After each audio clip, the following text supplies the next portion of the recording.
Members, we have a quorum and I call the meeting to order. Item number 1. I received a letter from Mr. Leung Che-cheung. It's been circulated among members. He expressed a wish to join this panel.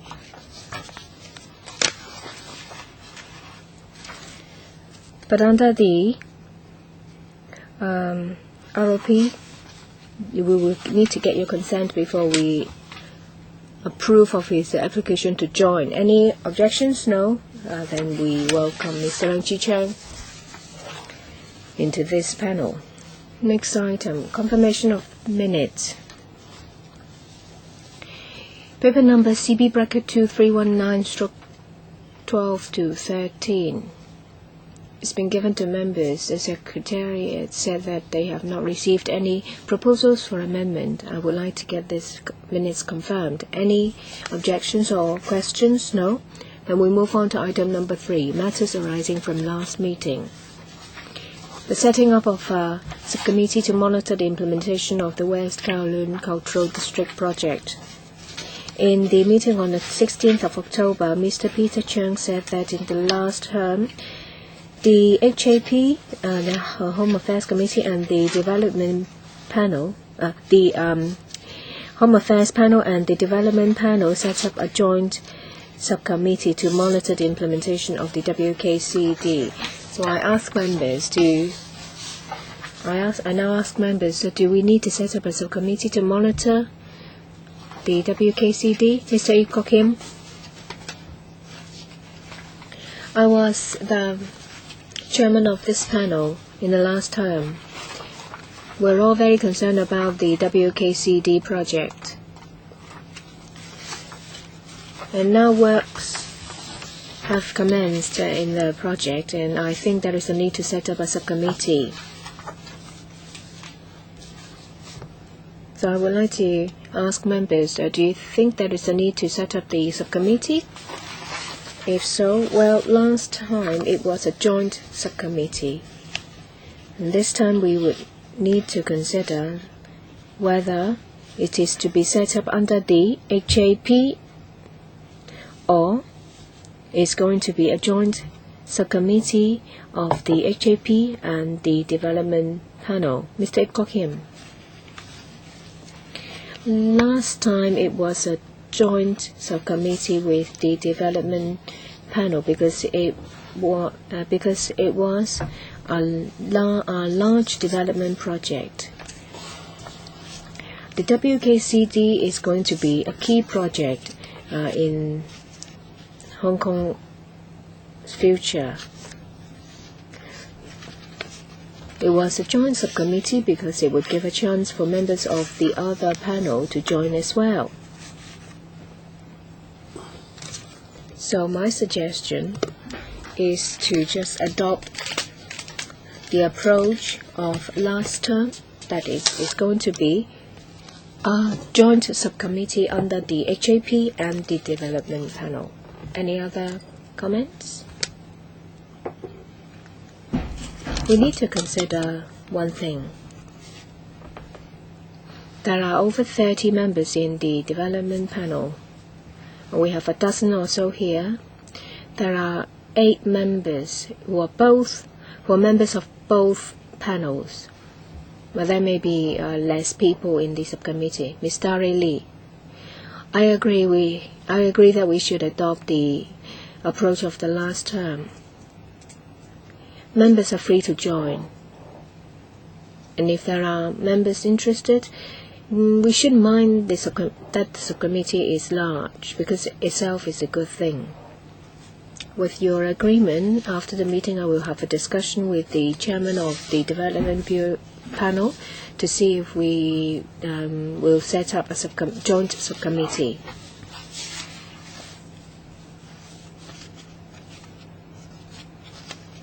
And we will decide the terms of reference and the timetable of the subcommittee.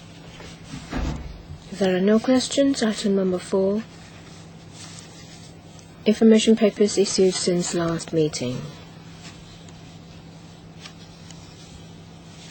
There are altogether 5. Now, I'm not going to go into them one by one.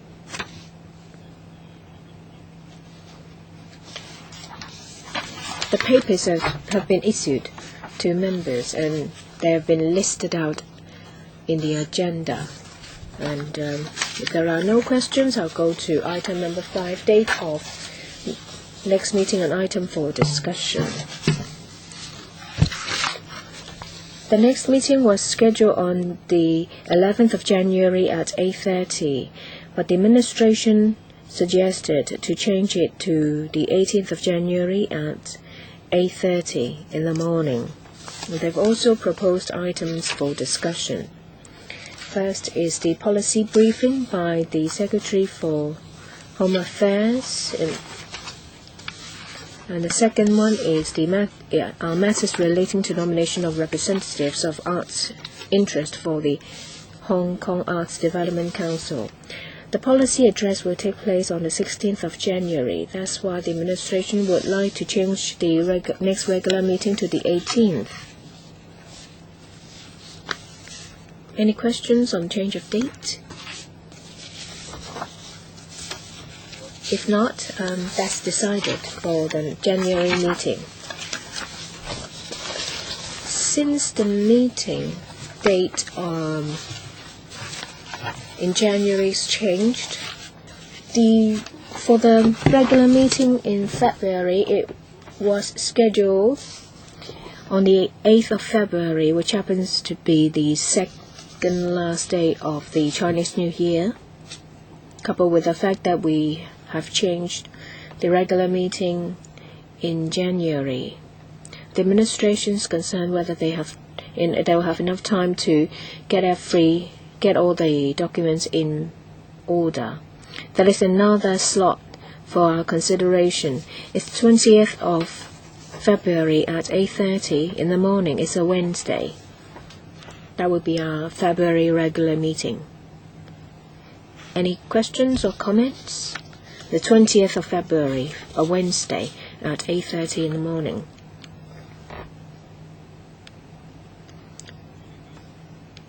Mr. Ip? Well, that is the meeting date of the Establishment Subcommittee.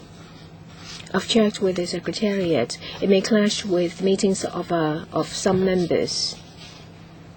We will have to find another date.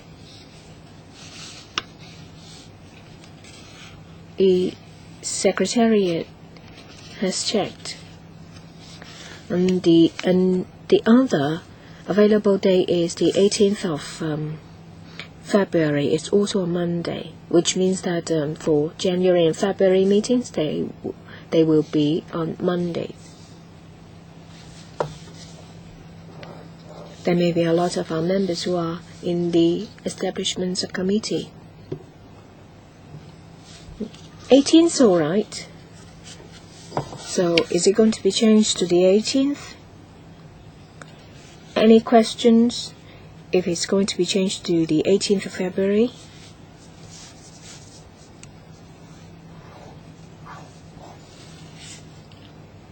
We will check with the administration. If there are no problems, it will be scheduled on the 18th of February. Now we go on to the next item. Open Bazaar in Tin Shui Wai. Mr. Ip Kin Yuen? Well, in relation to the next meeting, I've received a complaint letter related to Shik Yun, and I wonder if we can follow it up in the next meeting. Let me see if it's appropriate to add it under any other business, so as not to disrupt the order of business. Well, actually, the administration has replied. And if you have any comments in relation to the administration reply, then yes, we can discuss it in any other business. Mr. Peter Chung, I'm also concerned with this issue. I don't object to it being put under AOB. I know that there is administration's paper It is just a disclaimer because it fails to address the entire issue. I think we need to hear from the organization to get from them a written reply so that we know both sides of the story. It will be followed up by the Secretariat. If there are no other questions, we will go into discussion of the 6th item of the agenda. We have with us from the administration Mrs. Pamela Tan, Director of Home Affairs, and Mr. Leung Che-cheung, District Officer, Yuen Long Home Affairs Department, and Mr. Yu Leung, Community Services Secretary from the Tonghua Group of Hospitals. Well, I will now give the floor to the administration for a presentation. Thank you. In relation to the morning bazaar or an open bazaar, because residents in Yuen Long and also the people in the district council told us that because of rising prices, their livelihood has been affected because prices are expensive in Tin Shui Wai. They asked to identify a suitable site in Tin Shui Wai to set up a bazaar to give residents better choices. And they think that it will also boost local economy and create local employment opportunities for residents. The administration attaches importance on this issue, and we've actively discussed with different groups to take forward this idea. Tonghua Group of Hospitals submitted a proposal to the administration saying that if a suitable site is identified, they are interested in running the bazaar in Tin Shui Wai in a non-profit making way, or on a non-profit making basis. The administration has discussed with them the proposal, and in Tin Sao Road Park, there is an open space nearby. It's deemed to be a suitable site for the bazaar. The TWGHS will be responsible for operating and managing the bazaar. On the 1st of September, the CS4A announced the proposal. Yuen Long District Office, TWGHS, and relevant stakeholders have kept in close communication. They include the area committee, district council, and the representative of the morning bazaar. There are also NGOs and resident groups. In general, they support this proposal. This bazaar is going to be run or operated by the TWGHS. It is going to be called Tin Sao Bazaar. It's decided that the operating hours would be from 8 o'clock in the morning to 8 o'clock in the evening. And there are different zones. There will be a dry goods zone, a wet goods zone, and service gift zones. And there will be a small number of special stores as well. The annual rentals for these stores would range from $800 to $1,000 per month, whereas for twin stores it will be $2,000. The TWGH, after they've finalized all the details of the plan, they've already started accepting applications in November. The deadline has now passed, and they've received over 3,000 applications, and the Tonghua Group Hospitals has also formed a selection committee to vet the applications. Members of the selection committee comprises the a Tonghua Group of Hospitals chairman,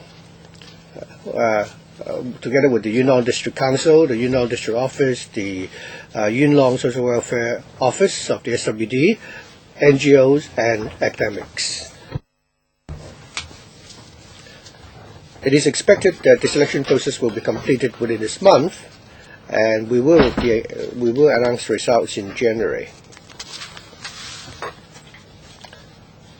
At the site where we propose to build a Tin South open bazaar, works are still ongoing. If everything goes smoothly, we expect that some stores in the bazaar will start operation in early February before the Chinese New Year, so that the local residents can also do the New Year shopping there. Question time. We'll start with Mr. Wong Kok-hing, followed by Mr. LEUNG Che-cheung. Chairman, what is the time limit per member? I think we are doing quite well with time, so shall we say 4 minutes? Chairman.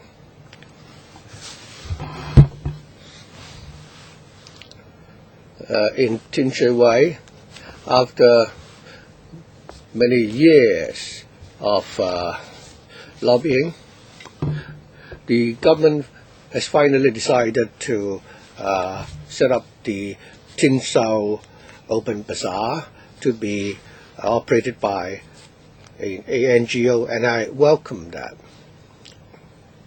The residents of Tin Shui Wai have been demanding this for a long time, but I'm concerned that we have 3,800 applications and there are only 200 stores in the bazaar. So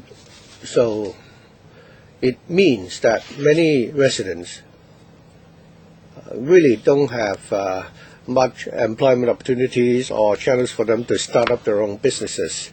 I also see that the residents really need such an open bazaar to make up for the lack of a market operated by the government, because all the markets are monopolized by the link. So I think we need a balance here. Under the circumstances, the first question I would like to bring up is that what will be the tenure for the successful applicants operating in these bazaars, and also along the river bank in Tin Shui Wai there is a morning bazaar operated by the local residents. As a directly elected member from former directly elected member from the North NT, I had actually met with the together with the operators of the morning bazaar. We had actually asked the government to allow them to operate the bazaar there before sunrise, and they would simply close the business at daybreak. And they hope that the government will provide them with the assistance. Of course, this is not yet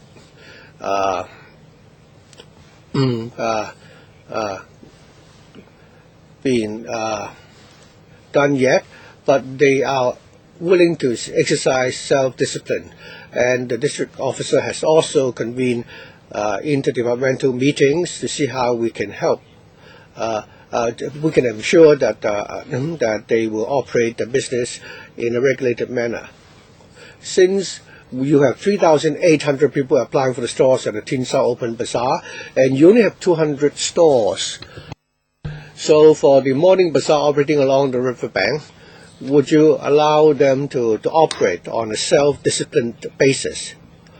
Because we are not able to satisfy the total demand for stores in the Tin South Open Bazaar.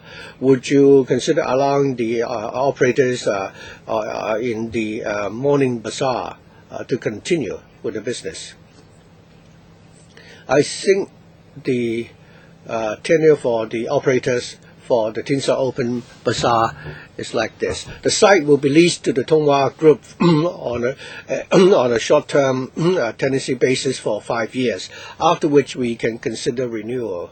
So as to how long the tenure will be, we will need to look at how the bazaar is operated by the Tongwa Group, and whether or not in future there is a need for us to renew the contract.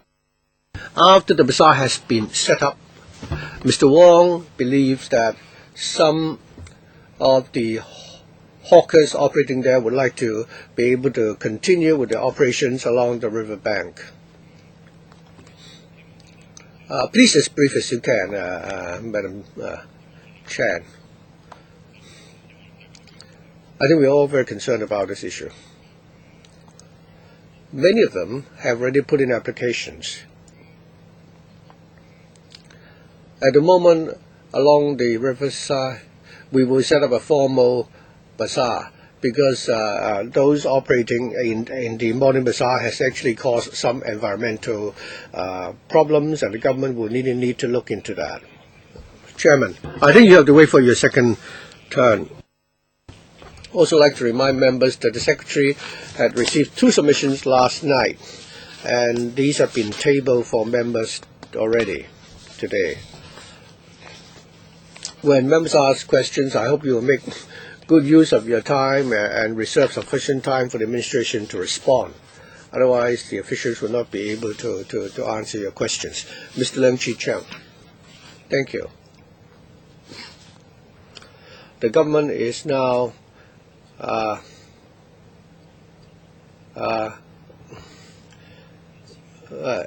willing to address the question of employment for the local residents in Tin Shin Wai, and it's decided to set up the open bazaar, and this is actually welcomed by the Yuen Long residents. Although there are only 200 stores, we get 3,800 applications. So it shows that the residents believe that the bazaar will provide employment opportunities for the local residents. In this project, the District Council, after detailed deliberation, is in support of the project. Including the area committee, they've also discussed the proposal and are in support of this plan. But I think there are certain points regarding this proposal that I'd like to bring up. According to the government's proposal, the government has decided to set up the open bazaar because of the problems arising from the morning bazaar. While this is true, and if people are hawking along the roadside illegally and they congregate together and form a bazaar, and because of that we have to help them resolve this problem, then I believe there are more than one such bazaars in Yuen Long. And secondly, the biggest problem with setting up such an open bazaar is the management. Of course, the government now proposes that it should be managed by the Tung Wah Group, and I think this is a good approach. But obviously there will be management problems, and people living in the vicinity may have different views. Well, that now has been resolved. The next question is that we now have more than 3,000 applications, and you only allow for about 180 to 190 stores to operate there. So how are you going to distribute the stores in a fair manner so that you won't end up with a particular group putting in the applications and successfully operate several stores? So how can we ensure that the allocation is fair while at the same time we can look after the underprivileged and those who need assistance? I hope the administration will respond to all these questions. Mrs. Chan, thank you. Let me first address the question of whether in Yuen Long or at the Yuen Long Town Centre we should also set up a similar bazaar, because there are also many people hawking there in open air illegally. We've actually looked at the situation, and the situation is very different. In Tin Shin Wai North, it is indeed true that there are very limited options as far as shopping is concerned, whereas in the town centre of Yuen Long, the situation is different. Regarding selection, the Tung Wah Group of Hospitals has already worked out some selection criteria. Later on today, the selection committee will be holding a meeting to discuss the selection criteria. After they've made a decision, I'm sure they will openly disclose those criteria. But I can tell you that basically their priority is to look after the residents living in Tin Shui Wai and to provide employment opportunities for the underprivileged. Some who have referrals from social workers may have priorities. And if the operators have experience in operating such stores, they would also be given priorities. We have the following members who have put up their hands: Fung-kwok, Wu Chi-wai, Chia Wai-chin, Chen Ga-lok, Christopher Chung, Yip Si-kyun, and Sit Ho. Mr. Fung-kwok. I think we have to really thank the government for listening to public opinion and has now agreed to set up an open bazaar in Tin Shui Wai. And I think the residents there really welcome the proposal. So I think so if you act to according to public aspiration, I think this is a good example, and I hope that in future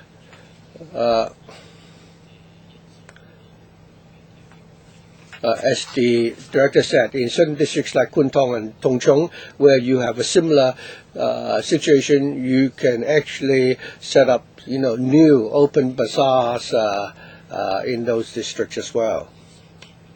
There are now 3,800 applications. I now know that the success rate is going to be only 5%. What's going to happen to the other 95%? I think the figure of 3,800 might be exaggerated, but at least there will at least be more than 1,000 people who have genuine need to apply for these stores. So how is the government going to help the other 95% of the applicants? Thirdly, I agree with Mr. Wong Kok Hing when he said that there is, there are merits in these morning bazaars. Many of those hawking in the morning bazaars may not be eligible to apply for stores at the Tin Shui Wai Open Bazaar, and they really need to operate at those morning bazaars for a couple of hours. And many residents would like to sell their wares, in the morning bazaar. So I think we should not eliminate the morning bazaar just because we are now going to have the Tin Sao Open Bazaar. I understand that the development period will be for 5 years, so there is at least some security there. But in Tin Shui Wai, we really need a permanent market because the tenure is only for 5 years, and I think you can only extend it for another 3 to 5. So eventually, the tenure will end one day.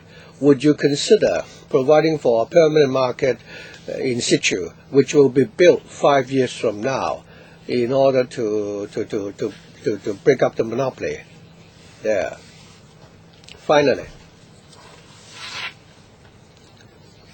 I think we've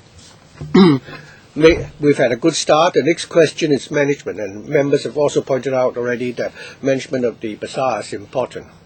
So will the operator be introducing, would they allow involvement or participation by the store operators when they discuss how the Tin Sao Bazaar is going to be managed? Chairman, there are 4 questions. Regarding the last question on management, I'll ask Mr. Yiu to give you a more detailed answer. As for your first 3 questions, first of all, whether we could set up similar bazaars in different districts. I think the Tin Sao Bazaar is actually a response to the special needs of the Tin Shui Wai district. We will actively monitor how this bazaar operates after it has been set up. As whether or not there are similar needs in other districts, we will need to look at the needs of those districts and the circumstances there before we will conduct a detailed study. The second question was that we have 3,800 applications and there are only 200 stores available. So many people will not be successful. Well, the Tung Wah Group is now considering to set up holiday bazaars near Tin Sao. so that people can do their businesses on selected days in a year. I'm sorry, Mrs. Chen, the 4 minutes are up, so I like to appeal to members to make good use of the 4 minutes, otherwise it would not be fair to the other members. So, Madam Director, you may have the opportunity to answer the rest of those questions later on. Mr. Wu Chi-wei. I think in Wong Tai Sin we already have the experience of operating a similar bazaar, and we also at the Hong Kong Playground Association operating a similar bazaar. Well, of course there would be difficulties. While I hope that the bazaar will be successful, but once it becomes a permanent arrangement, you're talking about how you would. There is a question of how you will manage the human traffic. I think there were so many people going to the Wong Tai Sin bazaar that it was closed down after 6 months of operation. I would like to talk about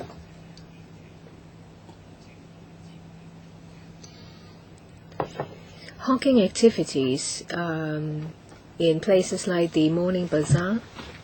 They exercise a certain degree of self-restraint, and I do think that the administration should be more flexible, because this responds to local economy, because they're doing businesses, so they will adapt and change.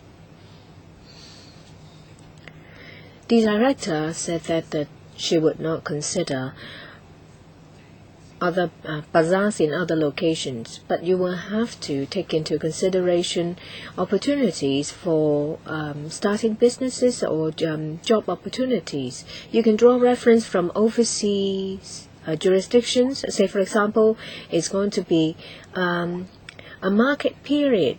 Say, for example, at a location and a certain time, they can, at a certain date, they can have their stores there, and then after the end of that period, they will have to move.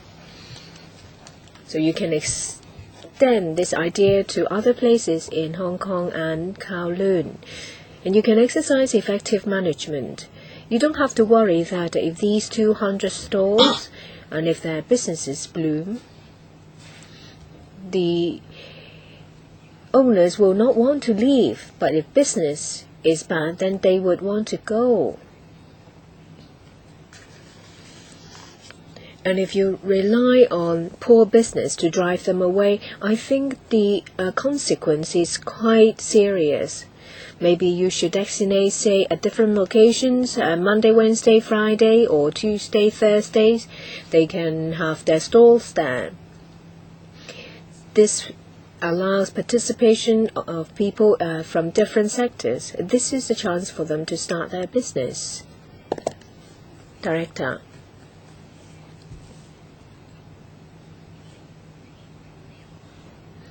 Say in Victoria Park, sorry, I'm not talking about the Chinese New Year's Eve's market. I'm talking about something regular, more like a market fair. Say, for example, well, on the 3rd, the 6th, or the 9th, at certain locations, there will be markets. We don't have much space suitable for such bazaars. Well, I think that is good, because if you have something that is fixed, that is permanent, then it will occupy space. There will be competition of the space. But if it is just like a market day, say just one day using the ball court, that is more flexible. I think this is something to do with the special features in the local community and also the view of the district council. We can invite district councils to express their views, or ask them to gauge the views for us. Mr. Wai-chun.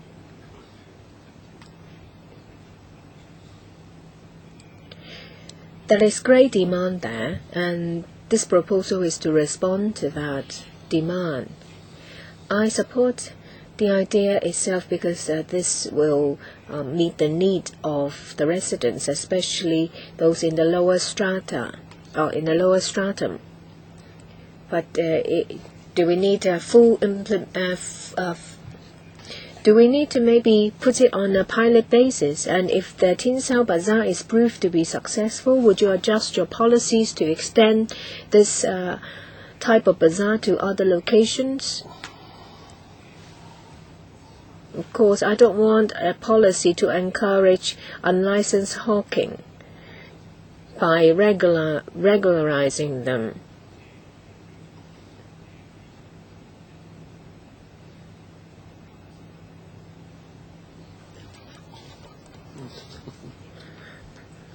Director, we don't have a proper policy for bazaars. Tin Sao Bazaar is a proposal that is done in response to the local needs. And as to whether there are similar needs in different districts, we'll have to study it against the background of the respective district. If it reaches a point that there is a need for such a policy, then we will consider it. I would like to follow up. I still have time. My question to the directors, since there is no policy, they say they will study it. But we see that there is a need, and it can help the grassroots.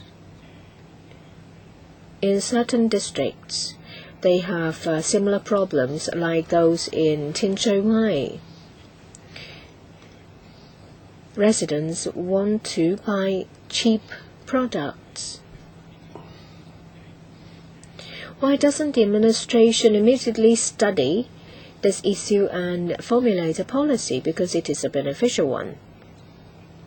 Yes, we've heard views in this regard. Then are you going to do it? My question is not answered.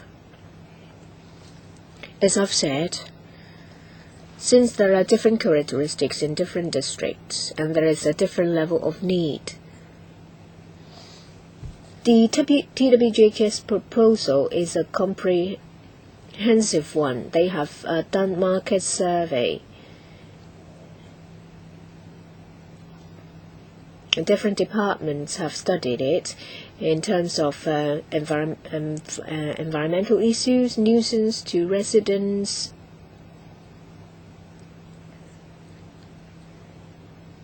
This bazaar starts at 8 o'clock and not earlier because some residents are worried about noise early in the morning. The process itself is not an easy one. There are many factors to be taken into consideration. I'm very disappointed. The director mentioned about the TWGHS taking up this proposal. However, the district office or the HAD, if that don't feel the pulse of the community and they rely on TWGHS, so can they formulate a policy to respond to people's need? I really have to respond to this comment. I do not think that we know less about the community than TWGHS. But before implementation, there will have to be market researches to find out the number of stores and the types of goods. It's just like any other business. You need to know about it first. Sorry, Director, the time is up. Mr. Chen-kwok. So, there are some residents from Tin Shui Wai who've come all the way to the LegCo to listen to this. We're talking about a policy, not an individual project. If we talk about poverty alleviation, it should cover the entire territory and involve grassroots from different districts to promote self-reliance so that they can stand on their own 2 feet. However, there is no supporting policy in place. This Tin Sao Bazaar is a response to something that has been sought after over the years.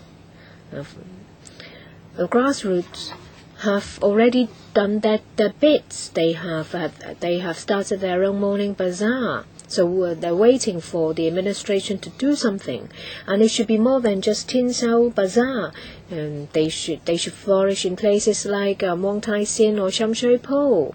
This is to respond to people's need, and this is closely related to poverty alleviation. The Commission on Poverty in the last term of government has considered measures along this line. They aim to promote self-reliance in poverty alleviation. I think the administration should look more than just on one bazaar. And when it comes to management of the location, say hygiene and environmental issues, this is more from the perspective of cost. I would also like to hear from the TWGHS. How can you promote good communication with local organizations to formulate measures that is from bottom up instead of having everything that is top down? Director, we've communicated with different stakeholders in coming up with the Tin Sao Bazaar, and we have taken into consideration a lot of views, and I will refer to Mr. Yu for supplement. Before we put this proposal into place, we have done a number of consultation sessions, and we have also collected views from stakeholders.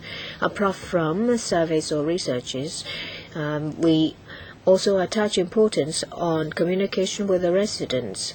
We are not just a manager. We will also adopt an empowering approach and communicate with stores through our social workers and cooperate with local stakeholders to have regular discussion on the improvement of the management of this bazaar.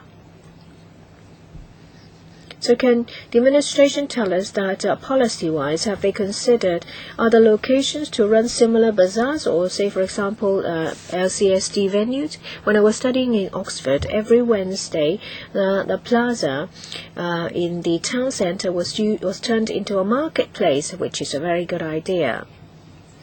There are different characteristics in different districts.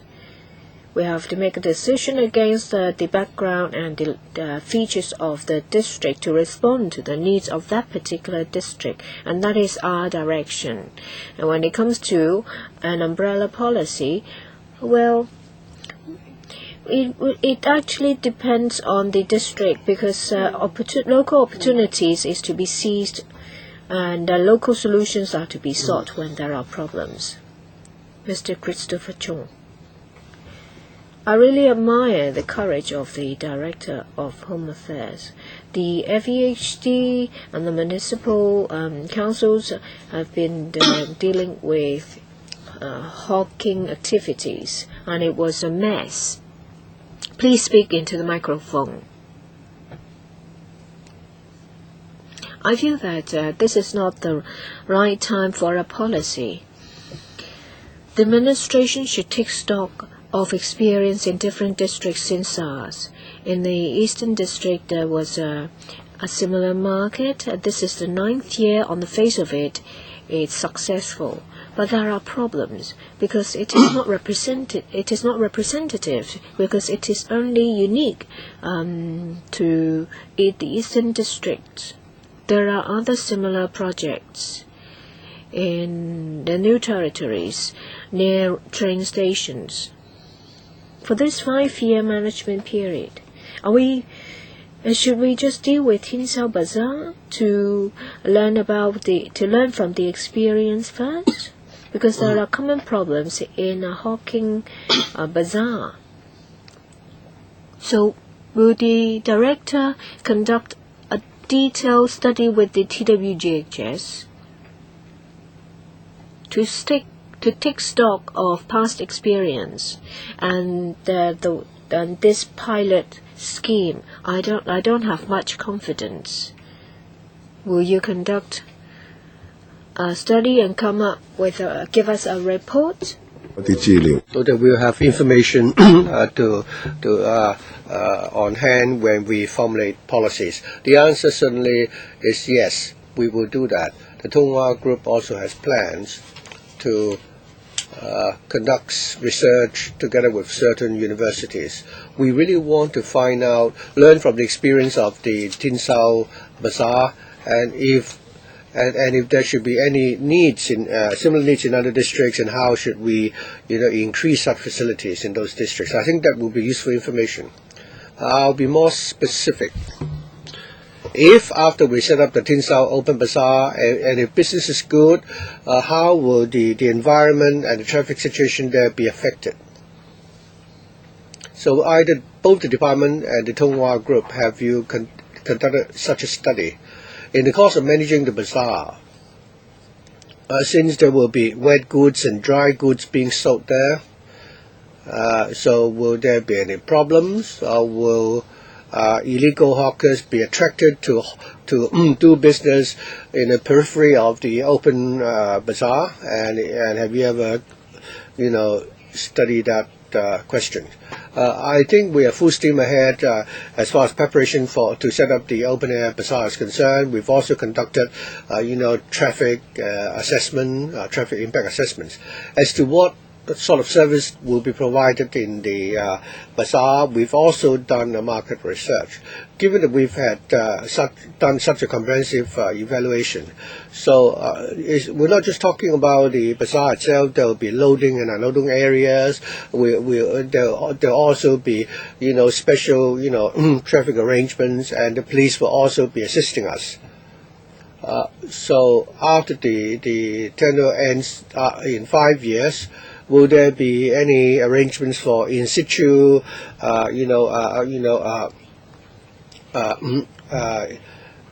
resettlement or compensation? Well, the Tin Sao Bazaar is now a success, and we envisage that the contracts will be renewed. Mr. Kim Man, Chairman. I think when we go to a bazaar, we have the feeling that there's a lot of vibrancy, and the atmosphere is very free, and there's a lot of diversity in the market. When I look at Annex 2 of the document, I note that the bazaar will be divided into different areas. And we've also received submissions from the Hawkers Alliance, who said in the submission, who raised issues regarding the mode of management of the proposed bazaar, at the height of the stores, the materials used to erect those stores, and they didn't have a chance to participate in the process. We're worried that the bazaar will be managed like a department store, like a corporation. That is, once you go inside, the stores will be divided into, specific blocks. It's not different from a market or a bazaar that evolves naturally with, as a result of market forces. So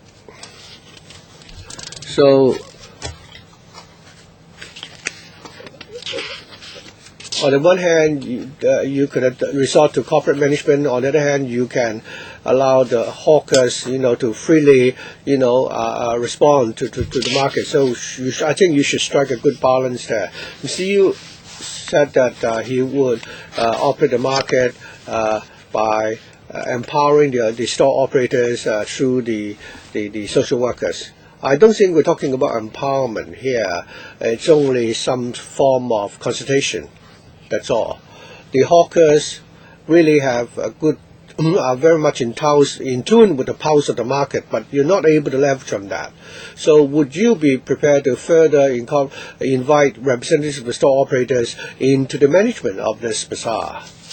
If you look at the open-air bazaars, I think the hawkers there actually manage the bazaar themselves, and they've come up with ways to really manage the bazaar in such a way that the business will be successful. Only by adopting a similar approach can the Tin Sao bazaar be managed in a better manner. I think dividing the Tin Sao bazaar into different parts, the reason is that if we divide them into different sections, this is for the convenience of the consumers, because if they want to go buy a particular product, they can go to a specific area. And secondly, the dry goods stores are different from those selling wet goods, so we've therefore divided them into different sections in the planning process. Regarding creativity of the hawkers, those would be the software side, which the hawkers the operators can leverage on. Well, as for the proposal that we will set up open air bazaars during holidays so that hawkers can really leverage more on their own creativity. Mr. Yeo, I would further clarify what we mean by empowerment for the Tin Sao Bazaar. I think the bazaar is now at the preparatory stage, and it's difficult. It's not like the open air bazaar, the modern bazaar, which has been operating for such a long time. But we try our best to involve the store operators in future to participate in the management. We will consider standing management committees where store operators may attend. I don't agree that we are a corporation. Actually, we are going to operate the bazaar as a form of social enterprise. We're only charging $1,000 of rent. We are working towards a social objective, namely to lower prices. Yip Kwok Him, followed by Mr. Yu Si-wing. Thank you. Regarding I support the proposal to build the Tin Sao bazaar if there is such an opportunity. But if we're going to use these bazaars as a means to tackle poverty, then I would have reservations. If we really want to, have a successful bazaar in the Tin Sao area, I think we need an overall policy regarding open air bazaars. I think the HAB really need to consider this. I've heard that the department is actively working on how this bazaar is going to be managed. According to what I've seen in the past, I fully agree with the comments made by my colleagues. I think these bazaars, in order to survive, they must have their unique characteristics. We had an open air bazaar in the Central Western District. After it was closed down, we'll put something else in place there, but nobody is going there. So they must have special attraction. Otherwise, it would not be successful. And its unique characteristics has to do with the policy on open air bazaars. Many of our colleagues have gone on overseas visits. I think the Deputy Chairman has also shared with us your experience. In many places, these bazaars evolve spontaneously, and at the same time, we have to consider how we can also, help them along the way. I also like to thank the deputation in support of the open air bazaars for their submission. On the 14th of November 2007, actually we passed a motion on this subject, and I think we should move along that direction. The government really need to consider coming out with a policy for either its morning bazaar or in the Central Western District. They are now organizing similar bazaars during holidays, and it's also good for tourism as well as injecting vibrancy to the labor market. So my question is this: regarding the management of the Tin Sao Bazaar. How are you going to manage it in, like a corporation, or have you considered how you can, make sure that this bazaar will have this unique, attraction, so that people will go there? Otherwise, it would not be sustainable. Unique characteristics, Madam Director. The Tin Sao Bazaar. I think in the process while we were planning to set up the bazaar, the government departments, the Tung Wah Group, and residents associations, and the hawker representatives from the district have been involved in discussions in an interactive manner. So when the Tin Sao Bazaar is commissioned in the future, I hope you will be able to satisfy the aspirations of all the different stakeholders. We hope that the special characteristics will also be brought out. The Tung Wah Group also attaches a lot of importance to regularly reviewing the way the bazaar is managed. Sorry, I think time is up. Mr. Yu Si Wing, followed by Sit Ho. Regarding the Tin Sao Bazaar, well, I note that there have been extensive consultation earlier, but once the bazaar is set up, I don't know whether or not the government or the Tung Wah Group has considered setting up consultative channels. I've heard just now that you will rely on the social workers to relay the feedback they've collected to the Tung Wah Group and the government. I think there should be a standing or permanent, organization, including residents and hawkers representatives on such a committee, because the local residents will be affected. Secondly, we have more than 3,000 applications. So has the administration considered whether or not people will rig the bidding process? And for the hawkers trading in the morning bazaar, these people probably will come from the underprivileged class. So will they be given priorities if they apply? As we've done so when we gave priorities to people living in squatter areas when they apply for public housing. And thirdly, the characteristics of the morning bazaar is that you have elderly people selling their goods at very cheap prices. Some of the goods they might have picked up on the street. And then after 8 p.m., if you operate after 8 p.m., you're talking about normal transaction. So at the Tin Sao Bazaar, would you consider setting aside in a certain area for the senior citizens who can sell the wares they've picked up on the street before 8 p.m.? Have you considered this question of sustainability?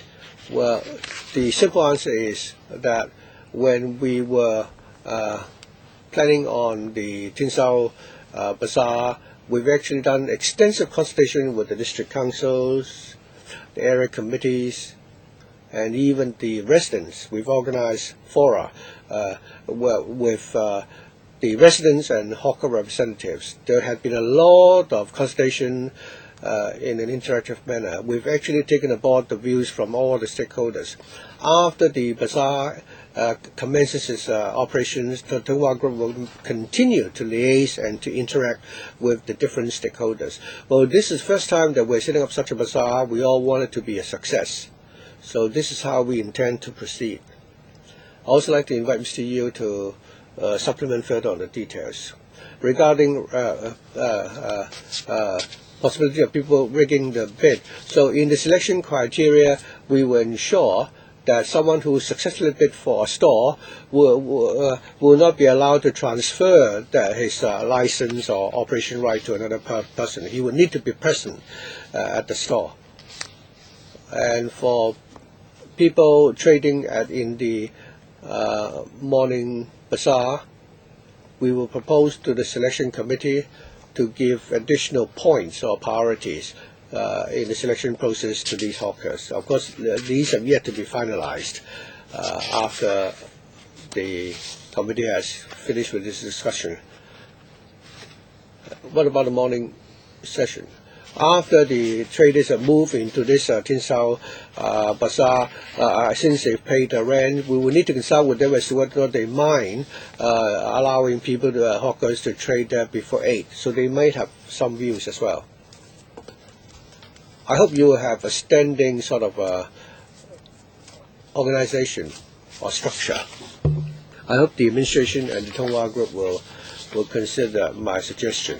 We'll certainly set up a regular, channel for consultation, and of course, the Tonghua Group will undertake the responsibility for managing the bazaars because there will be legal liabilities and the need to take up insurance coverage and so on.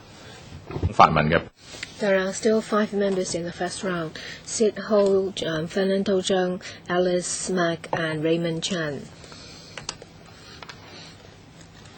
Well, I will try to get all members, try to give all members a chance to answer questions. Please be succinct now.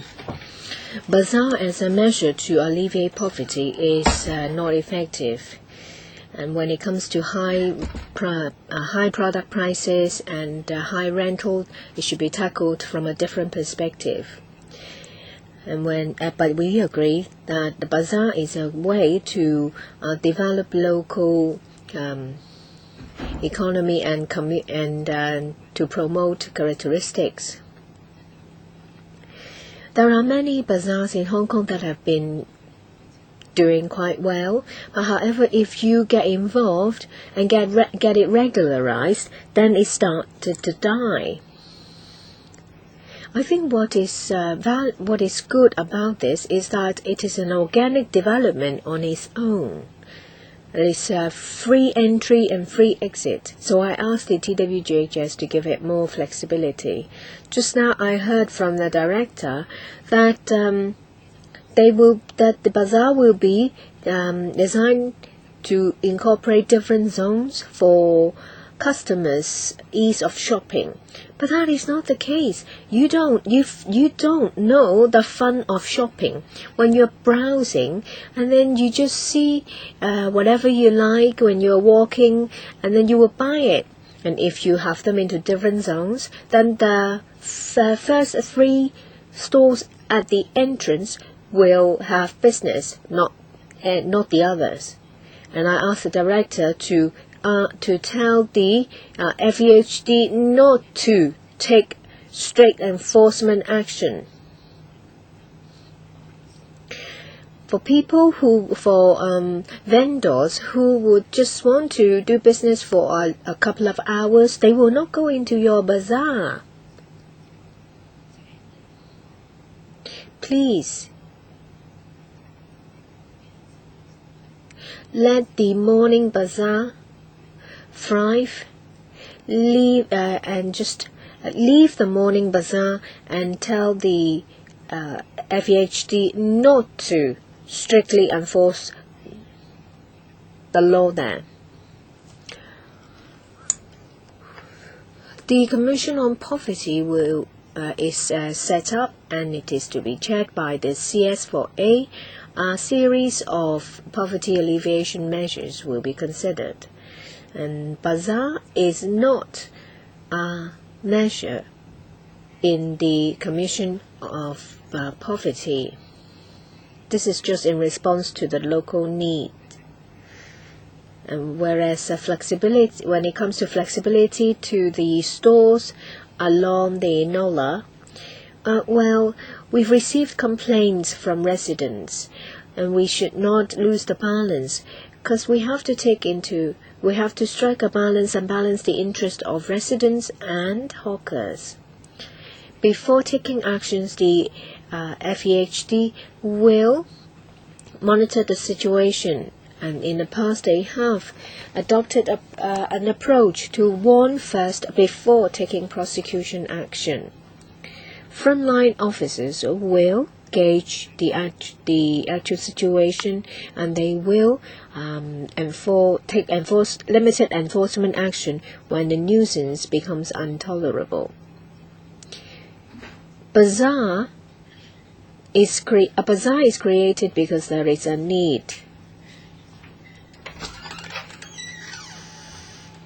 Of course, the administration has the duty to ensure hygiene and order in hawker areas and bazaar areas, but I just ask you to get the departments to be most tolerant. Your time's up. Dr. Fernando Cheung.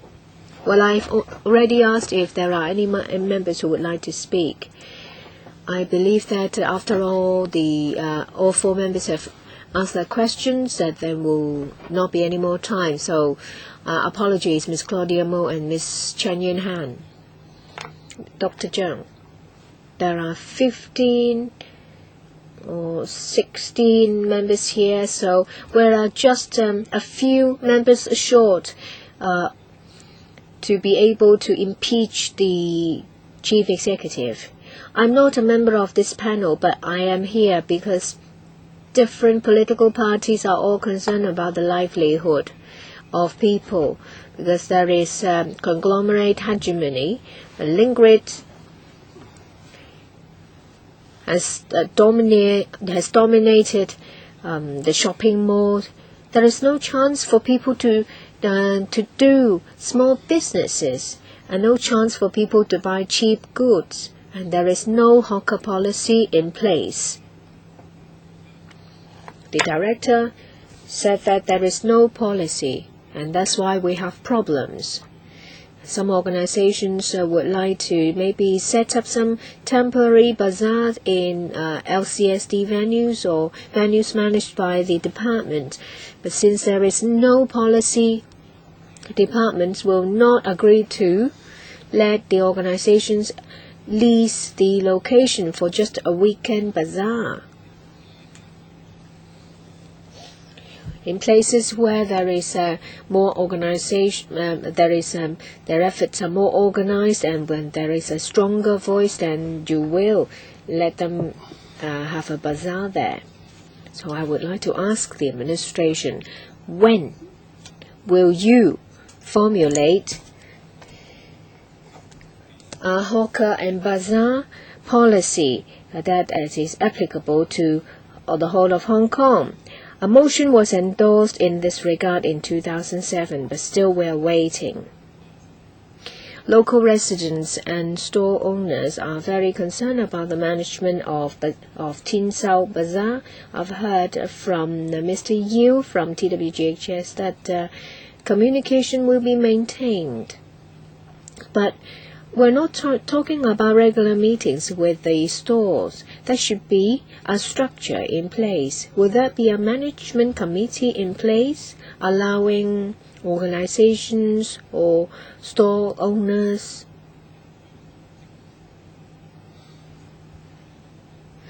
to make comments, to give their input? If there is no established mechanism in place, it can't be done. And I would like to repeat what Ms. Ho said. Do not take away the stores that are now along the NOLA. Director, bazaar and hawker policies. When it comes to hawking activities, it is under the FEHD. If it is to be extended from a hawking policy to a bazaar policy, well, the relevant hygiene department will have to closely monitor the situation. A number of members have mentioned about a policy. I will relate it to the departments, and even without my talking to them, they will review the policy, the relevant policies.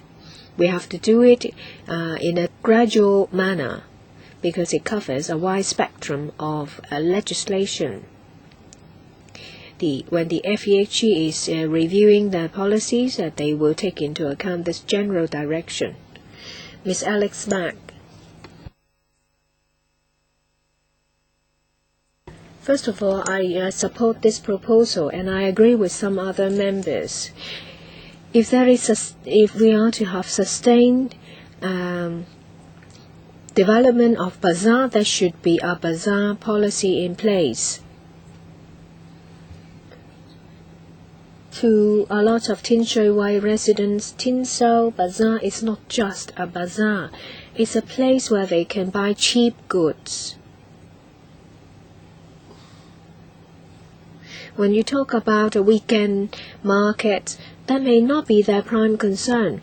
What Tin Shui Wai residents would like is a substitute of Ling Rit, where they can buy cheap goods.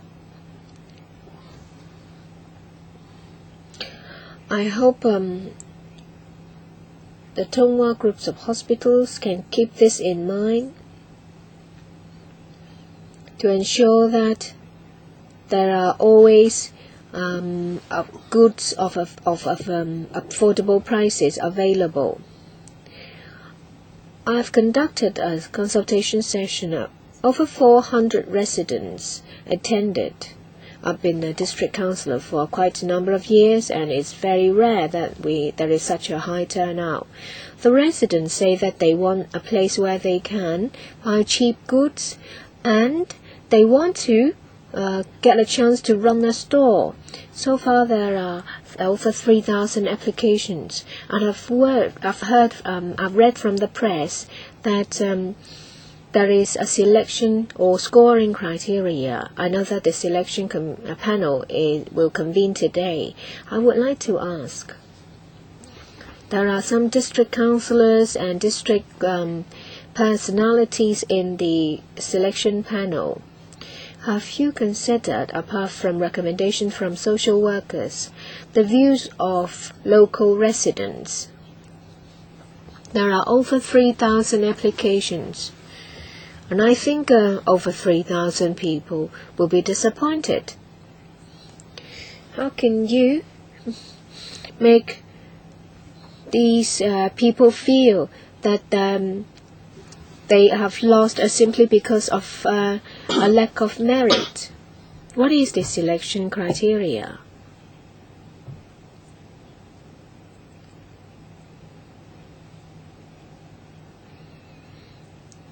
I've replied on a number of occasions to members' questions in this regard, so I'm not going to supplement.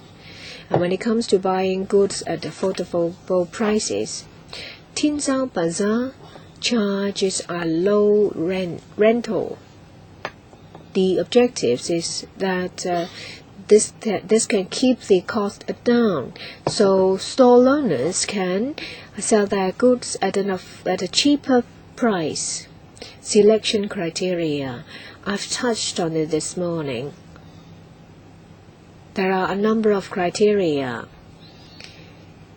One of them is to take care of local residents. If they're interested, they will have priorities. For those in financial difficulty, they will be accorded priority too. For those with special needs, if they're referred by a social worker, they will also enjoy priority. When it comes to hawkers selling their goods along the NOLA, they have experience, and in this regard they will be given priority as well. Mr. Franklin Yik, and the last one, Raymond Chan. I support this proposal. A number of members have given valuable and constructive input. Mr. Yu asked if the bazaar can start earlier.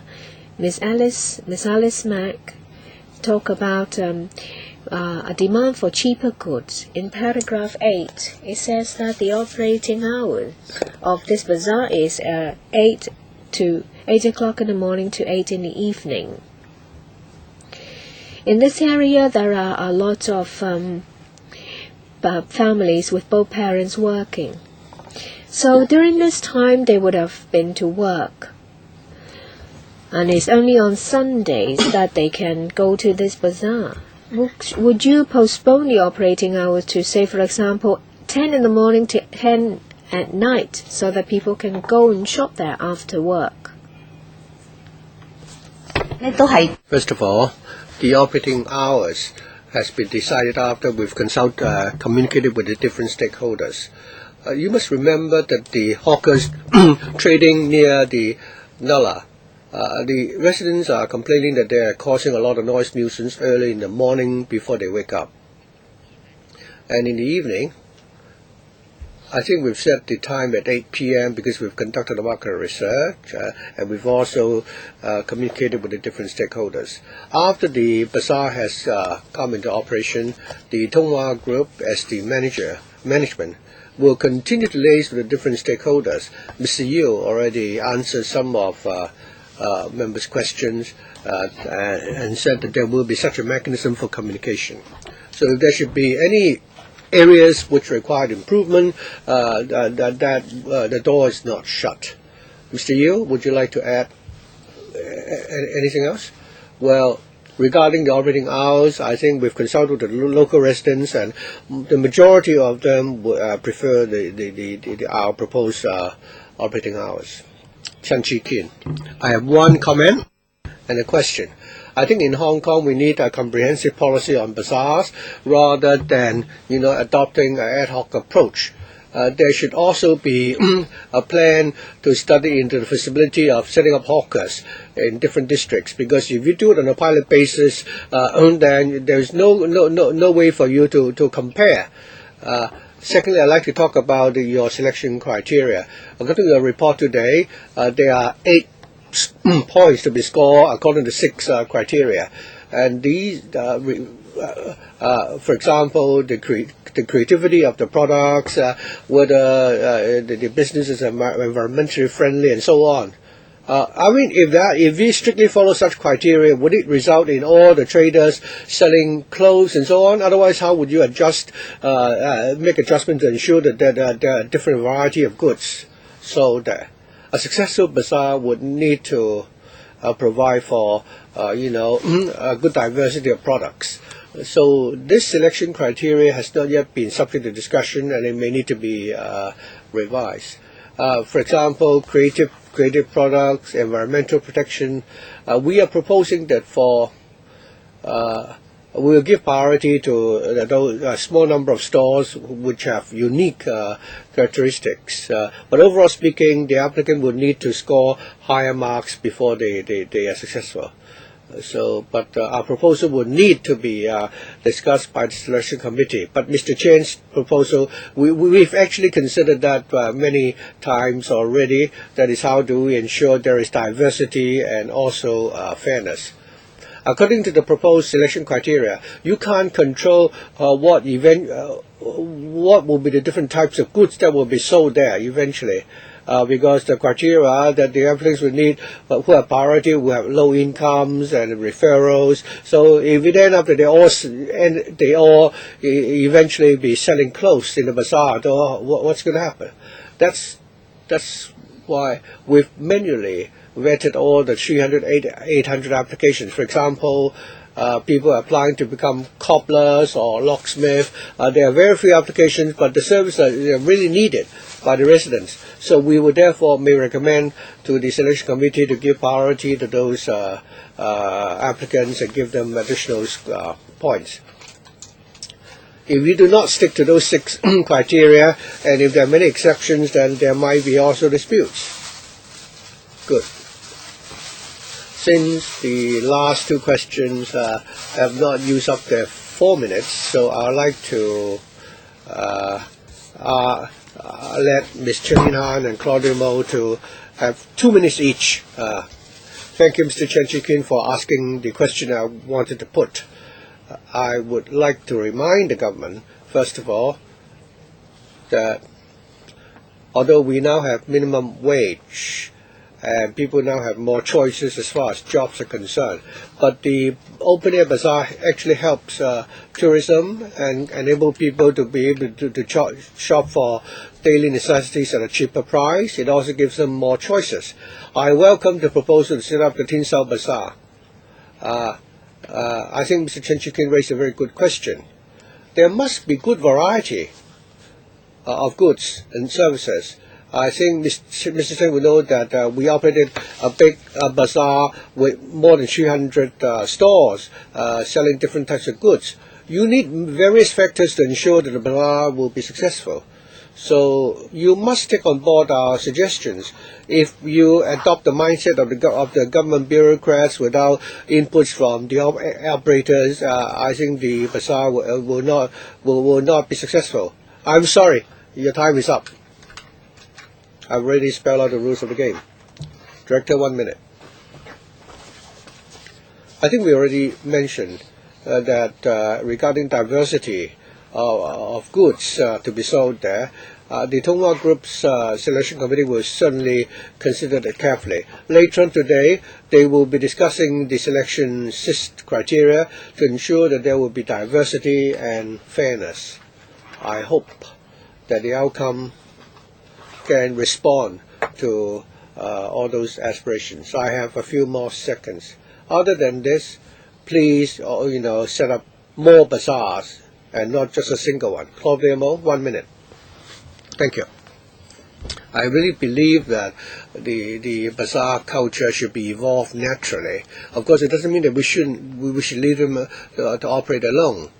I think Ms. Sitho's question was that the FXT should not always enforce the law rigidly.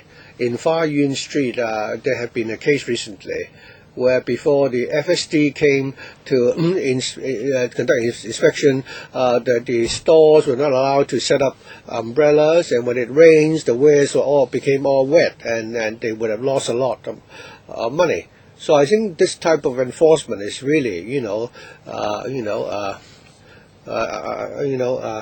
silly. So I think you should involve the traders when you discuss management issues rather than adopting a top-down approach. Thank you. Director. I think good management doesn't mean that we will stifle the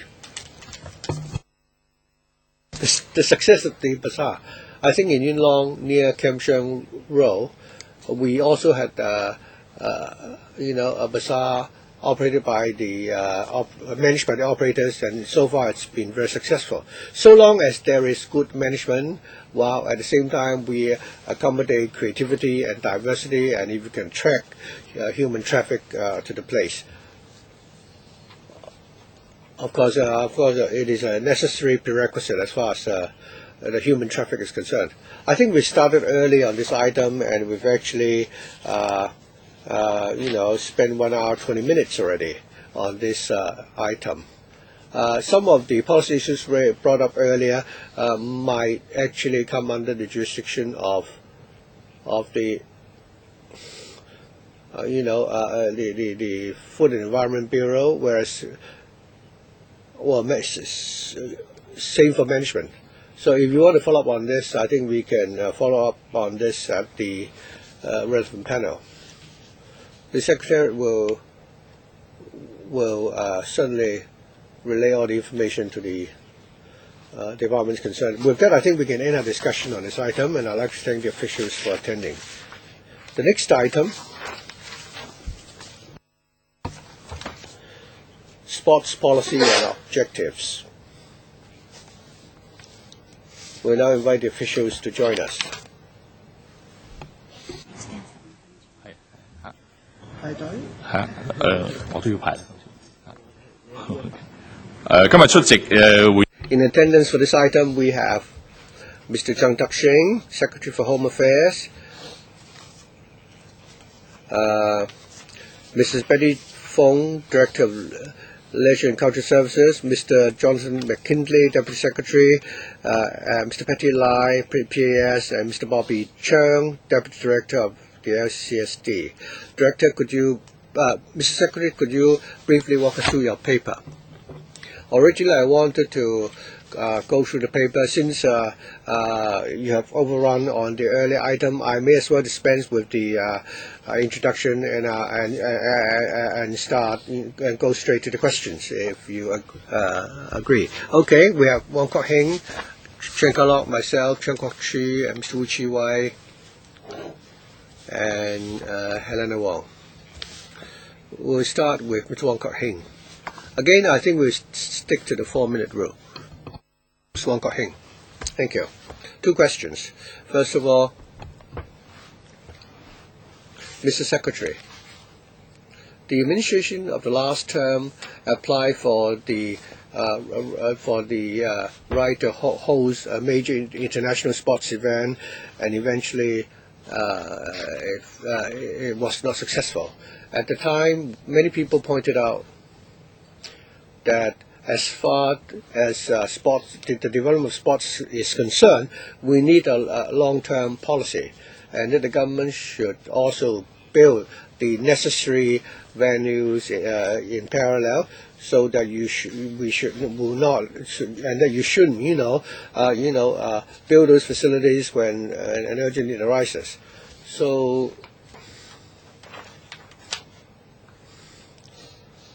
what exactly is the government's stance on that suggestion? And secondly, regarding the shortage of venues, I'm a directly elected member from Hong Kong Island. We can all see that the soccer pitch at Victoria Park is oversubscribed throughout the year. For most days of the year, it's not used for sports events or football matches. It's used instead to stage the Chinese Lunar New Year fair and other functions. And for most days in the year, it's used for other purposes than soccer matches. So as a result, there's a serious shortage of venues for soccer matches. So what policy does the government have to tackle the problem of this shortage of venues? So 2 questions. Secretary? Chairman, I'd like to thank Mr. Wong for the question. Regarding sports facilities, we understand that there is a keen demand by the public for these facilities. Over the last 5 years, as explained in the paper, we have substantially committed a lot of resources on the provision of such facilities. Since 2007, we spent more than $9 billion building and improving the sports venues and facilities. The ongoing projects now cost close to $10 billion at the moment, which are under construction. Of course, from when we started on the construction of the stadium at the Kai Tak site, it's going to cost more than $200 billion. Overall, we will continue to commit resources for the provision of sports facilities. We understand that the public has a keen demand for sports facilities in our 18 districts. Mr. Wong mentioned the Hong Kong Island district and the shortage facilities, especially the Victoria Park, which is so conveniently located, and many people would like to stage different events there. As to whether or not we need to stage mega international sports events. During the last term of the administration, we applied bid for the hosting of the Asian Games, and we didn't have the support of LegCo. One of the reasons was that there is a shortage of such sports facilities at the moment. For the present term administration, we will continue to bid for the hosting of the different mega international events. The Sports Commission will also be conducting studies in this area.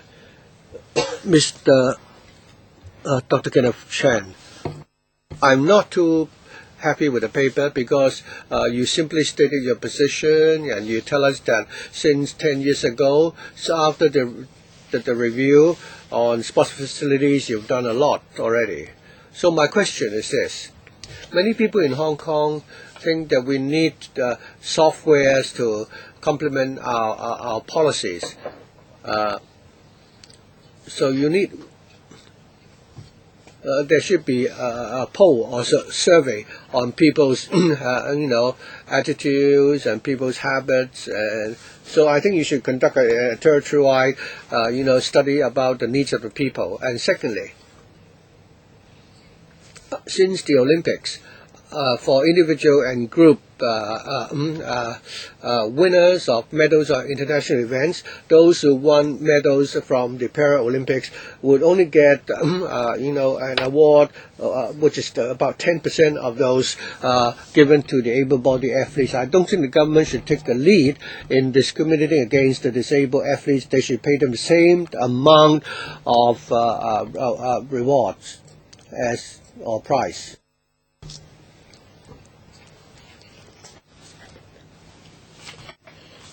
And in relation to governance, say for example the SFNOC, we have received a lot of complaints, and if you don't have a good relationship with the NSA, then it would be difficult for you to get to use the pool.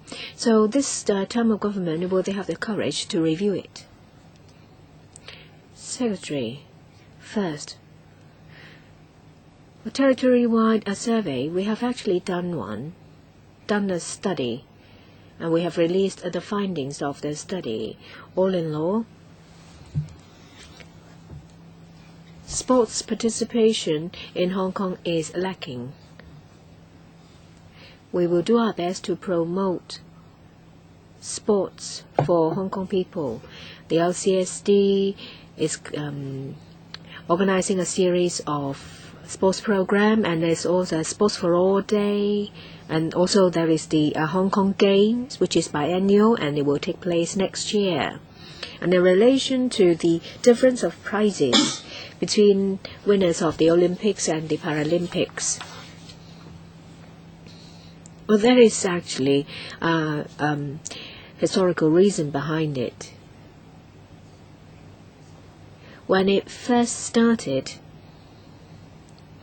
the Paralympic events are from a perspective of rehabilitation and not elite sport, elite athletes. In the last term of government, there was a review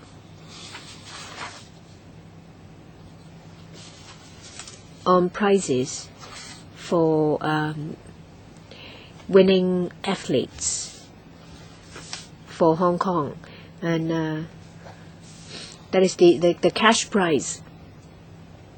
It was adjusted upwards. The extent of increase for Paralympic winners is larger than a medalist in the Olympics. Because of historical reasons, the base figure is lower. So even though with a larger percentage of increase, in the end it's still a lower amount. Next year in the Sports Commission, we will study to adjust the cash price of medalist. Well, there is also in relation to governance of NSAs. I can tell you that we attach a lot of importance to it. And if I have time, I will give more information in this regard. And I will ask the director to give you an answer. Director, I'm from this sector. In the past 2 or 3 years, I have received a lot of requests for assistance and complaints. I don't think I will have enough time to go over them with you. Dr. Kenneth Chen mentioned about the paper that was released a decade ago, and there are lots of changes since then. The impression we get is that it is the old wine in a new bottle. So will you seriously review your policies? A lot of NSAs may enjoy priority to book for sports venues. But when it comes to organizing competition or training sessions, they are scattered and it is an inconvenience. Elite athletes. You can only become a full-time athlete when you have finished Form 3 and when you reach 15. But when it comes to elite athlete training, it starts young. So how can you enhance your training or grooming of elite athletes to get in line with the international standard? What about protection of retired athletes? You fail to take care of them. And there are a lot of complaints in relation to the NSAs that there is a serious lack of operating space and the staff are enjoying a low salary. How can you improve their operation and governance in this regard? I'd like to hear some answers from the administration. I will defer to the director because there are a number of questions. First, NSAs. In relation to booking of venues. And if they are to book a LCSD venue, NSAs enjoy the highest priority. They can make a booking 12 months in advance. For organizations, 3 months, and for individuals, a month. And out of the 58 subvented NSAs of the LCSD, the majority of them have been assigned a venue for training in handball, volleyball, basketball, and football. And they have the priority to use such a venue. And it's only when they don't use it that they are open for other people to book. In 2010, we conducted a review on NSA and their governance and regulation. There is an increase in manpower as a result. Administrators in the office and also auditing staff have both seen an increase. Maybe NSAs are still not happy, but we have to do it in a gradual manner. If necessary, we will increase manpower for them where resources allows. Elite athletes. How can you advance their training instead of waiting till they finish Form 3 or when they reach 15? And also about retired athletes. Starting from 2009, there was a feeder program, a feeder scheme. This year, we have subsidized various NSAs. That is, out of 58 NSAs, 44 of them have this feeder scheme. It is a scheme to identify athletes with potential at school so that they can receive training as early as possible. Under the scheme, 300 athletes have been identified for NSAs to play for Hong Kong or for the individual NSAs. I'll now give the names of members: Peter Cheung, Wu Chi-wai, Helena Wong, Yip Kin Yun, and a number of other members. Mr. Peter Cheung.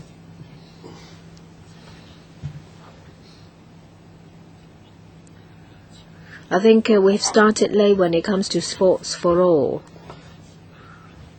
Since we've started late, you will have to devote more resources so as to catch up.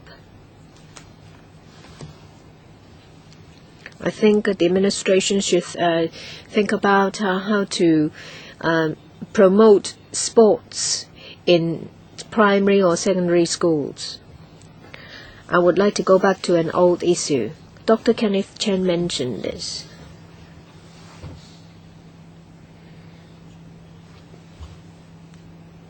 That is to represent Hong Kong on a fair basis to compete in international games. During times when there's the Olympics or the East Asia Games, we've heard a lot of complaints, and some of them we've read from the press.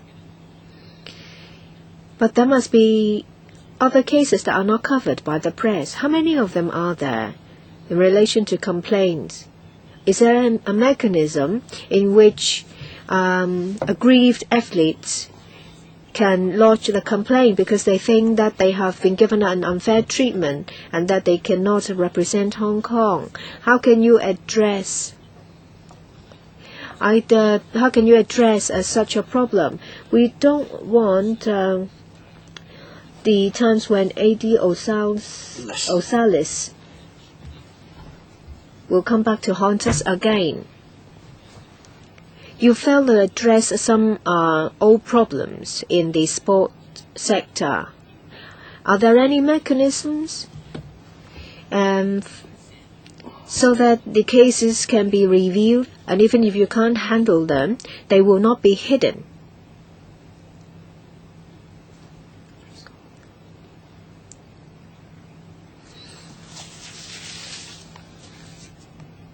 When it comes to sending athletes to international games, say the Olympics, the SF&OC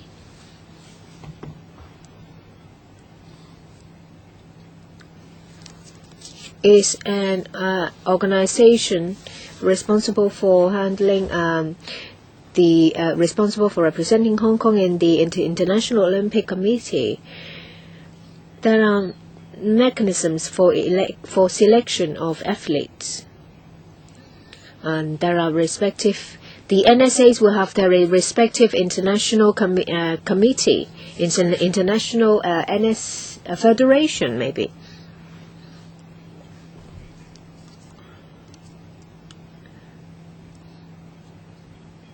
In the selection process, some athletes will fail and they will be unhappy.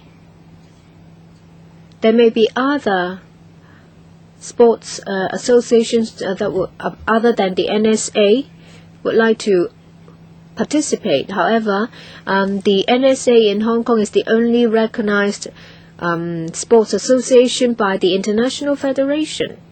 There is an arbitration mechanism in place in the SF&OC. And for the IOC,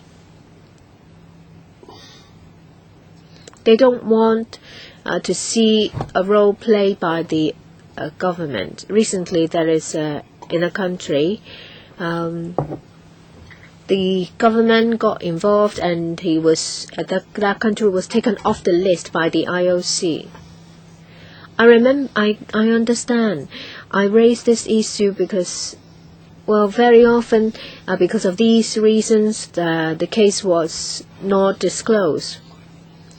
The administration may not be able to resolve it, but at least there should be a mechanism for members of the public to comment on it, for it to be known, so that the IOC or the International Federation will know about such cases. Mr. Wu Chi-wai.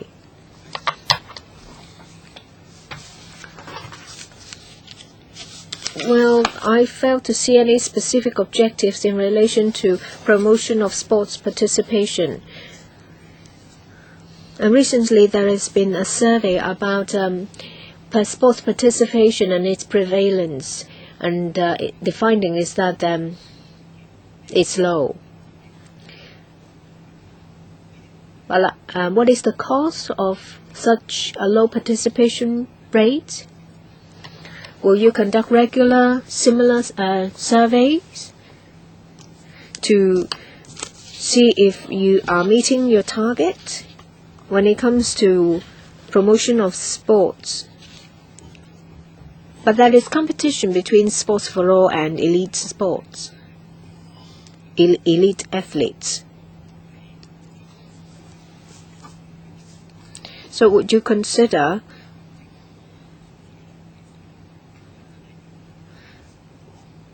clearly delineating the use of sports facilities by sports for all and that by elite athletes?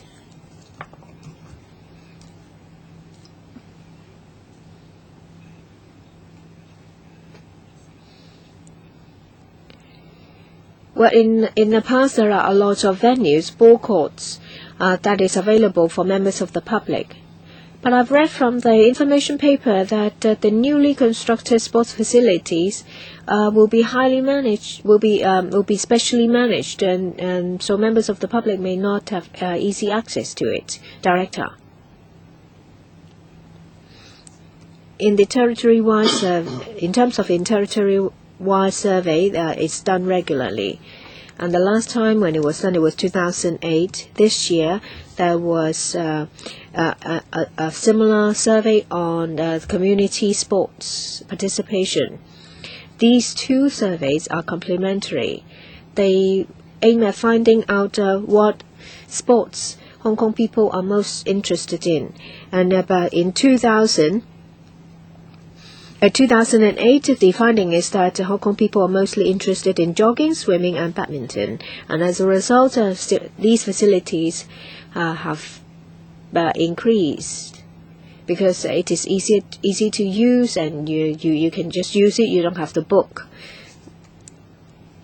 We will also construct a lot of indoor sports centers to provide a venue for badminton. And the policy has changed as a result of the 2008 survey. When it comes to promotion of sports for all and elite athletes, there are a lot of dedicated facilities for elite athletes. And at the same time, there are some other venues that is not up to that elite level. And as I've said, that if it is training for elite sports, NSAs can book the venues 12 months in advance. And during peak times, organizations can only book for 1/3 of the venues, and the rest is available for members of the public. This is to strike a balance. You mentioned about some facilities that don't have to be booked. We have basketball courts and football pitches that don't have to be booked in advance. I'd like to say that the LCSD has stopped, building these new venues which don't require booking. You've not, measure the utilization rate of these venues. So I think these venues certainly can help to create the atmosphere for the promotion of sports. As many members would like to speak, and since we've overrun on the early item, so I propose that we extend our meeting by 15 minutes. Dr. Helena Wong. 2 questions, Chairman. First of all, regarding Para 7, that is fitness facilities for senior citizens. The paper said that you want to encourage the elderly to take regular exercise, and many of them like to buy monthly tickets to go to the swimming pools. Has the LCSD conduct, regular surveys at these venues regarding senior citizens using these fitness stations? You say there are 290 odd such 239 venues and 908 fitness stations. When I went to the playground in Tokawang, the senior citizens didn't let me go and asked and insisted I would, walk around the fitness stations. First of all, I found out that the fitness stations were too small, and they were not arranged in such a way that they could optimize the use of space, and therefore there are only a few fitness equipments there at the venue, with many old people queuing up to use them for exercising.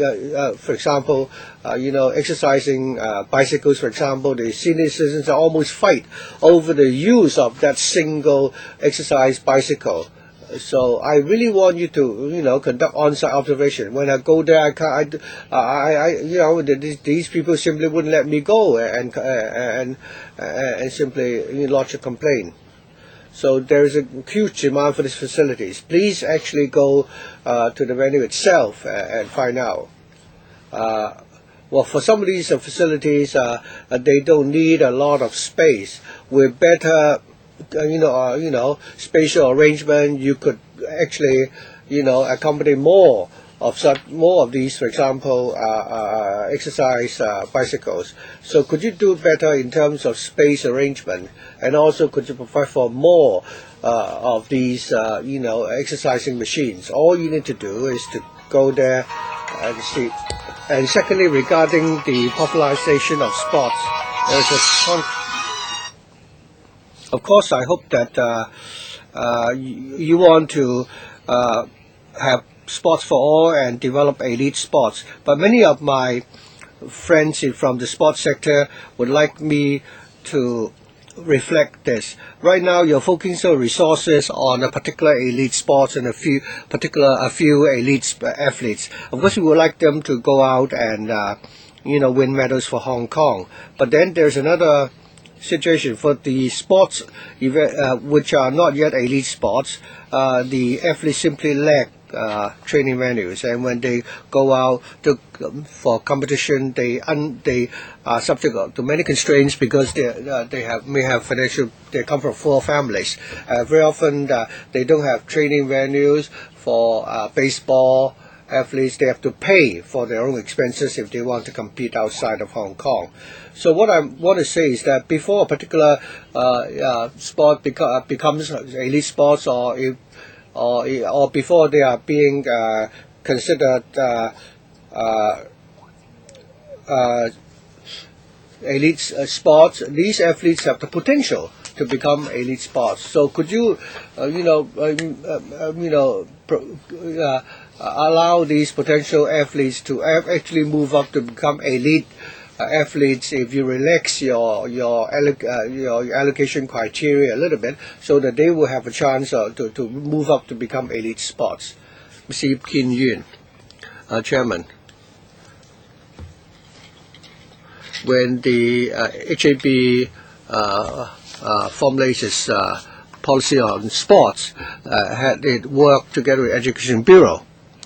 In the paragraph regarding school sports, you're talking about you talk about the LCSC, but a lot of the sports activities actually go on within schools, and this falls under the jurisdiction of the Education Bureau. So there's a lot of improvement in this regard compared with other countries, be it the U.S. or the mainland.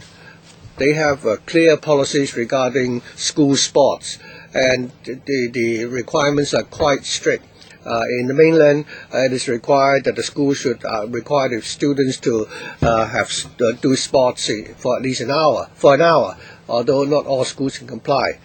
So in the U.S., there are certain guidelines or standards for which the schools have to comply with. So if we could have a similar policy in Hong Kong, I'm sure that we will have a more comprehensive or better sports policy. I think nowadays it's the senior citizens who would need to do sports. So shouldn't we have a policy on how we can promote sports among old people? It is more difficult compared with young people. That is, how do you encourage these people to come forward to participate in sports in terms of your hardwares? How can you, and in your urban planning, what are you going to do in order to plan for facilities to cater to the needs? I think we need a comprehensive policy, especially that we are now having a more and more serious problem of population aging. And if sports could actually improve the health of the senior citizens, we can actually make savings in many other areas. Director? Regarding collaboration with schools, for more than 90% of the schools in Hong Kong, we do have sports promotion programs. Many schools are participating in the program. The Education Bureau also is represented on the Community Sports Committee. Many of the members of the commission are school principals, and they've given us a lot of good suggestions as to how sports could become part of the school curriculum. We will continue to follow on this at the sports committee.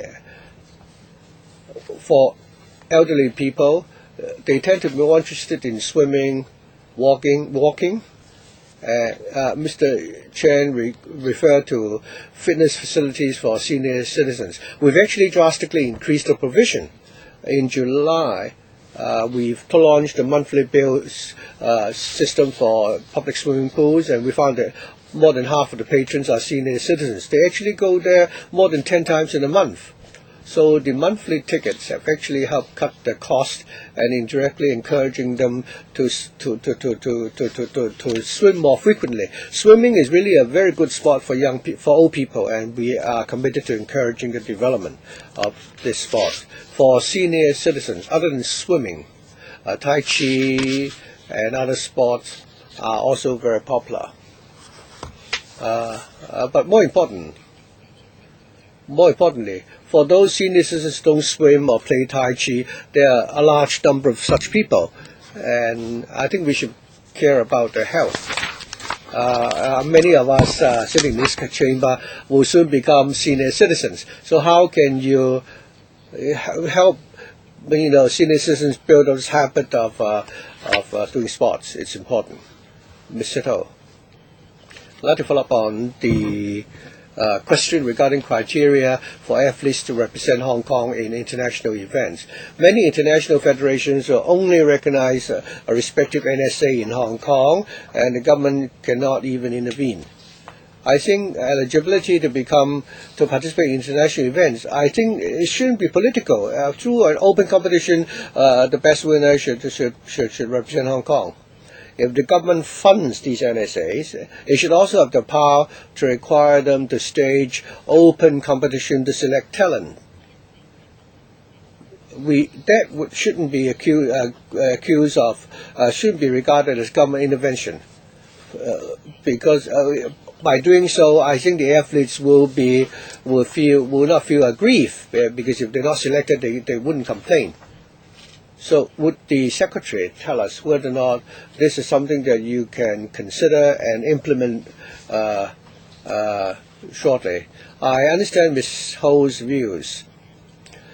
Actually, when the NSA select representatives to represent Hong Kong in international events, they would look at the results and the performance.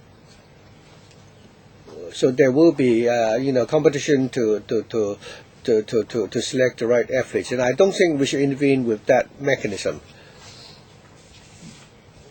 What we're working on, and we will attach more importance to is to look at the governance of the respective NSAs. Where there's SFOC and the different NSAs, we hope that we can enhance their governance, and we have a code of best practice to recommend to them. So long as they can have that their governance is fair and transparent, then I'm sure they'll be able to select athletes in a fair manner. For different sports, there will different competition. What I want to see is this: that is, before they start the beginning of a major international sports event, there should be competition which is open to all. These NSAs are funded by the government, and they have this obligation to stage such open selection events, rather than just for the NSAs to organize a particular competition. I hope the government and the public will consider adopting this approach. Director. For the selection of athletes to attend major international events, sometimes we cannot just make the decision on based on the achievement of a single competition. Many international such sports federations would require the athletes to continuously obtain good results in a series of competition events before they would qualify. The most important thing is that the athletes should know what the criteria are.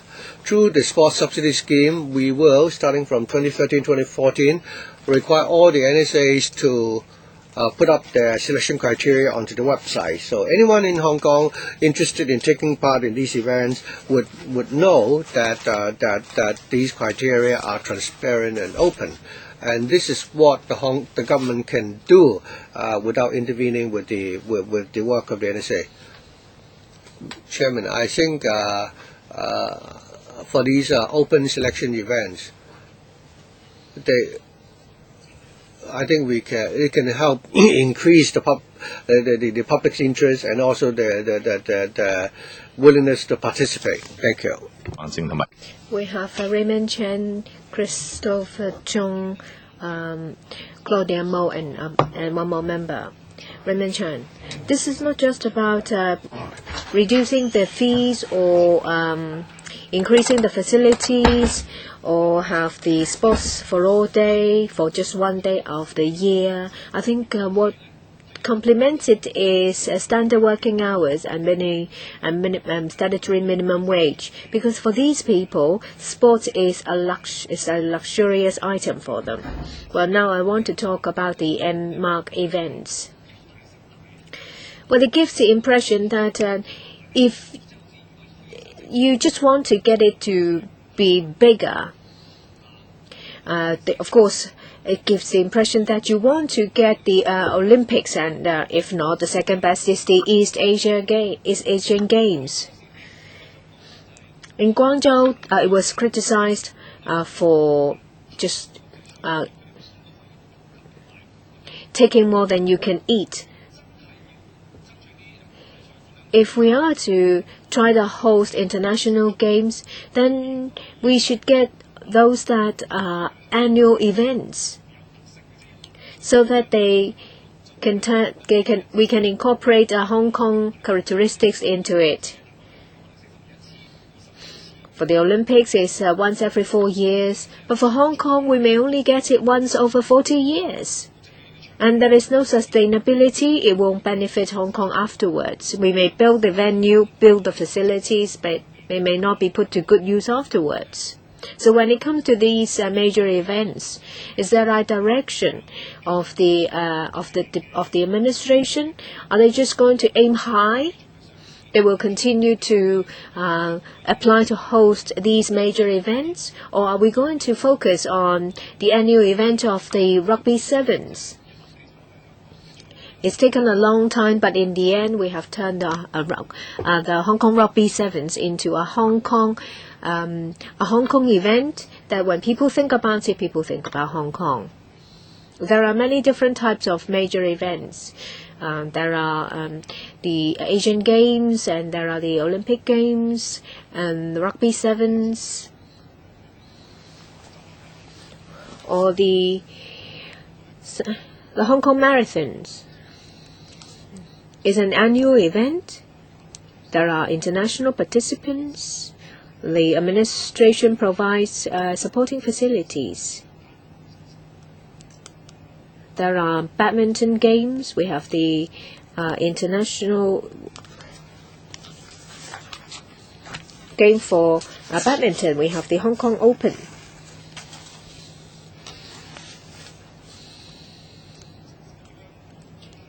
Hong Kong is an international city. We have the ability to host international events that takes place once every few years. But we need the support of the community and the support of the LegCo before we can host international events that attracts the eyeball of the world. But what about annual events? Do you have any targets as to what events you would like to host? We have talked to the relevant NSAs, say for example Rugby Sevens, Hong Kong Marathons. The Sports Commission is also considering some annual events, some other annual events too. Mr. Christopher Chung. I think your efforts are not effective as you want it to be. In relation to the target of sports for all, the Education Bureau should do more. It is not just about co-organizing sports events with the LCSD. They have to do something in terms of design of playground inside schools. Can these venues be used by other people? Say on a non-school day, members of the public can't use the basketball court. Why can't the public use it? And if you can use the basketball courts of the public housing estate for other purposes. So I'd like you to consider a comprehensive policy on utilization. You've heard that there are a lot of complaints from NSAs. I think they are dragging our feet. A.D. Salis was the Tsar back in his days. He did two things a year. The person in charge of the NSAs were always the same people. You've heard a lot of complaints, Secretary. So will you consider changing the structure of the NSA? You can't just talk about governance. Say, for example, in my constituency, there is a international line dance game. And the LCSD wonder why they need to give us the venue because it's not organized by an NSA.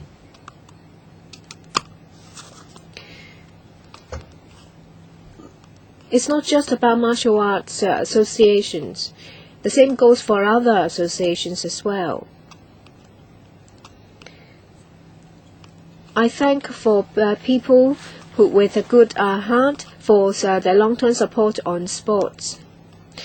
But I do think that some people cannot just hog the position. For a sports, it's some kind of skating. It's a son of my friend. He's very good, but he is not selected. He's not selected as the Hong Kong representative, so he goes out of Hong Kong. He goes to the UK. I don't think you can achieve your goal of hosting international events, and you can't achieve your goal of promoting sports for all. I'll try to answer Mr. Cheung's questions. First, to open up facilities at schools for use of the public, say for example their playground and the school halls. This is something we're doing on a district level. And in relation to the NSAs, I have contact with a lot of NSAs. The ecology of Hong Kong is a result of evolvement over the years. A lot of persons in charge have been contributing their time and money to these NSAs, but we have been talking to them, telling them that they have to change with the times as well, and we have given them the best practices for their reference. Ms. Claudia Mo. Paragraph 11 of the paper. The LCSD launched the public swimming pool monthly ticket scheme.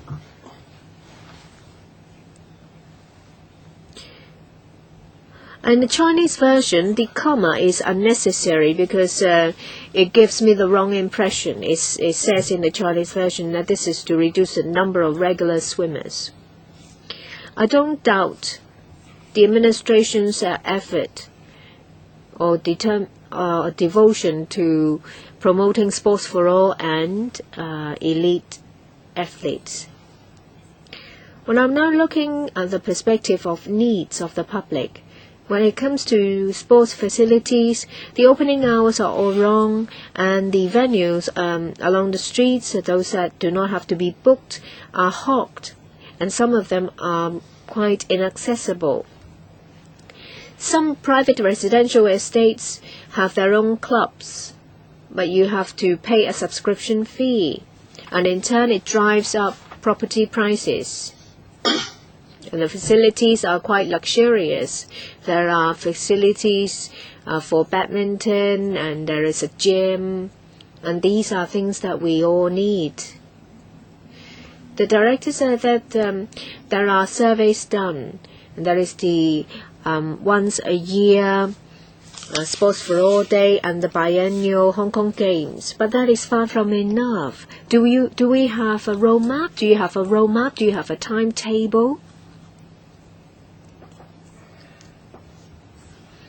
That the general public, not those living in estates with a private club, can enjoy good sports facilities.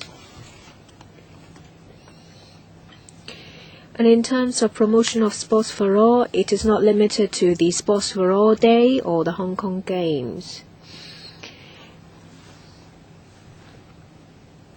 In the LCSD district offices, there are a number of sports events.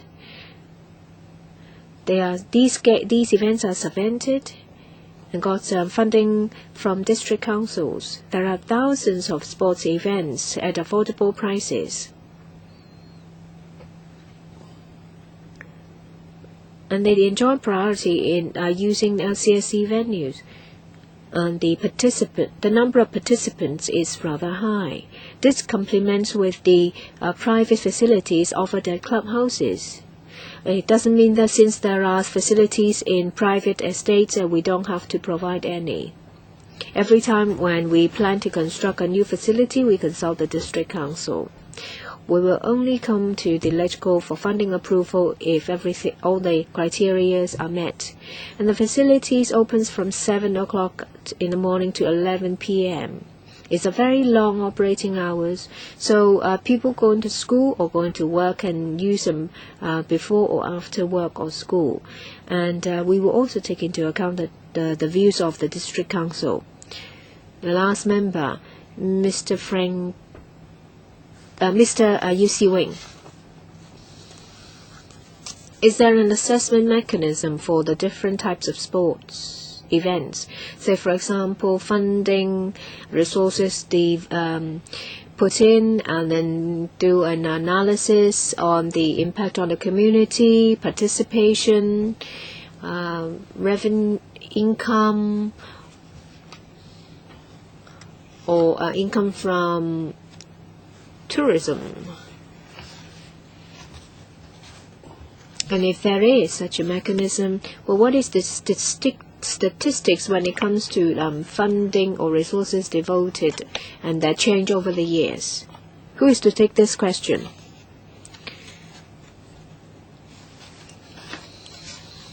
The first aim to promote sports is to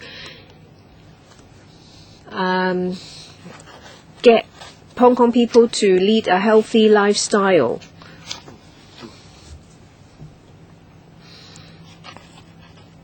The Rugby Sevens is a tourist attraction.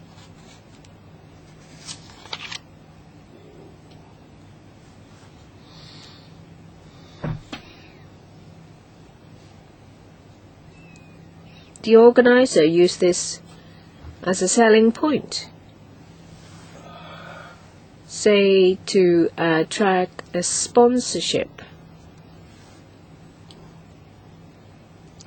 So far, the administration has not done any comprehensive assessment on various areas.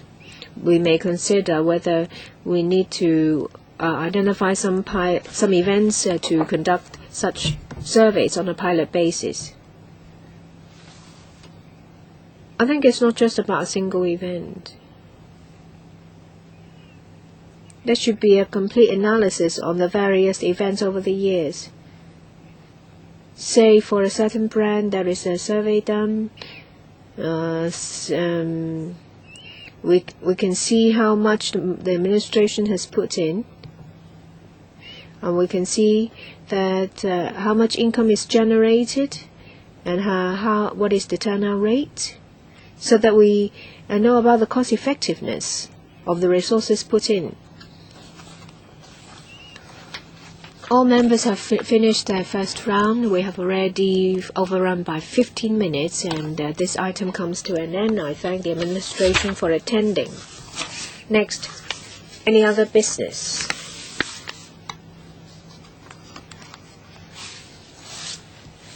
There aren't many members here. At the beginning, a member mentioned about the complaint related to Sik Yun. I'm reminded by the clerk that it is an anonymous complaint. We may not be able to find the complainant because there is a no contact detail. We can only refer the complaint to the body to let them know and see if they have any explanations. It's difficult for us to actually discuss it because there is no further information. And I think members will be informed of the result. Meeting adjourned. Thank you.